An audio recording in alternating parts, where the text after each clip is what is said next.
நல்லக்கண்ணு அவர்கள் நம்மளிடத்தில் இல்லை என்பது நம்ப முடியாத ஒன்று.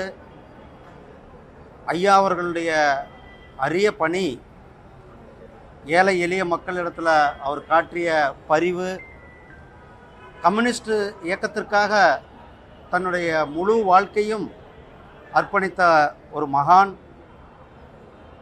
எப்பொழுதுமே அடித்தட்டு மக்களினுடைய நலனில் ரொம்பவும் அக்கறை கொண்ட ஒரு தலை சிறந்த மகனாக அவருடைய முழு வாழ்க்கையும் வாழ்ந்தவர் ஐயா நல்லக்கண்ணு அவர்கள்.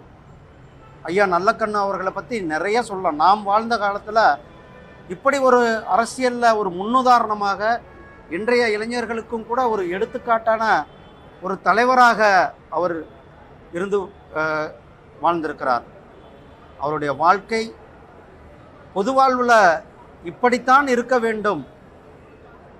ஒரு சராசரி மனிதன் எவ்வளவு பெரிய உயரத்திற்கு அரசியலில் வந்தாலும் கூட இன்றைக்கும் கூட அவருக்குன்ட்டு ஒரு சொந்த வீடு கூட வைத்து கொள்ளாத ஒரு அரிய தலைவரை தமிழகம் பெற்றிருந்திருக்கிறது.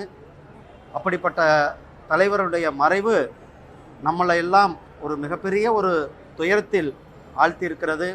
இந்த துயரத்தில் நாம் அனைவரும் அவரிடத்தில், அவருடைய குடும்பத்தாருக்கும், கம்யூனிஸ்ட் கட்சியினுடைய இயக்க தொண்டர்கள் கூட நாம் அந்த துயரத்தை பகிர்ந்து கொள்வோம். ஐயா அவர்களுடைய ஆன்மா இறைவனடி சேர நாம் பிரார்த்திப்போம். வேண்டுகோளுமே பாரத ரத்னா வரணும் அப்படின்றத எல்லாருடைய கோரிக்கையாக வச்சிருக்காங்க.